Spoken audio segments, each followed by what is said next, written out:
আওয়ামী ফেসিবাদের আমলে বাংলাদেশের অসংখ্য মানুষের বিরুদ্ধে মিথ্যা মামলা দেওয়া হয়েছে, হয়রানিমূলক মামলা দেওয়া হয়েছে, মানুষকে বিনা কারণে গ্রেফতার করা হয়েছে, জেলে পচিয়ে মানুষকে মারা হয়েছে, এমন অসংখ্য ধরনের নিপীড়নমূলক অত্যাচার এবং নির্যাতনমূলক ঘটনার কথা আমরা সকলে জানি। ব্যক্তিগতভাবে আমি আক্তার হোসেন এই আওয়ামী ফেসিবাদের আমলে ৬টি মামলায় 2021, 22 এবং 2024 সালে 3বার কারাভোগ করেছি, জেলখানায় থেকেছি এবং 2021 সালে বাংলাদেশে তৎকালীন প্রধানমন্ত্রী তিনি শেখ হাসিনা ভারতের কসাই মোদিকে বাংলাদেশের স্বাধীনতা দিবসে তিনি যে আমন্ত্রণ জানিয়েছিলেন তার বিরুদ্ধে বাংলাদেশের জনগণ যে আন্দোলন করেছিল সে আন্দোলনের প্রেক্ষাপটে সে সময়টাতে আমাকে গ্রেফতার করা হলো।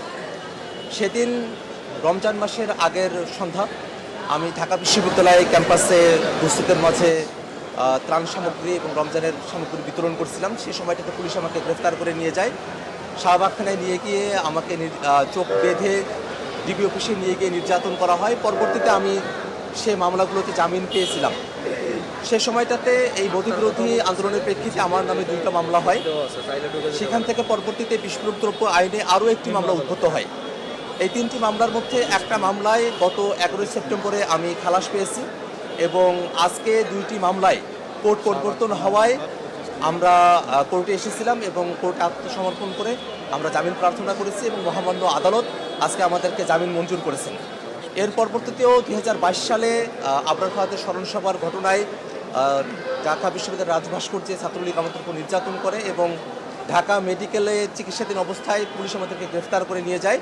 তখন আমার নামে 2টি মামলা হয়। সেই মামলাগুলোতে ফাইনাল রিপোর্টের মধ্য দিয়ে আমি অব্যাহতি পেয়েছি এবং সর্বশেষ 2024 সালের 17 জুলাই আবু সাইদের গায়েবানা জানাজায় অংশগ্রহণের উদ্দেশ্যে রাজভাস্কর্যে আসলে পুলিশ ঘিরে ফেলে আমাকে গ্রেফতার করে নিয়ে যায় এবং 5 আগস্টের পরে হাসিনা সরকারের পতন হলে আমি কারাগার থেকে মুক্তি লাভ করি এবং সেই মামলাতেও আমি এফটিআরের মাধ্যমে সেখান থেকে অব্যাহতি পেয়েছি।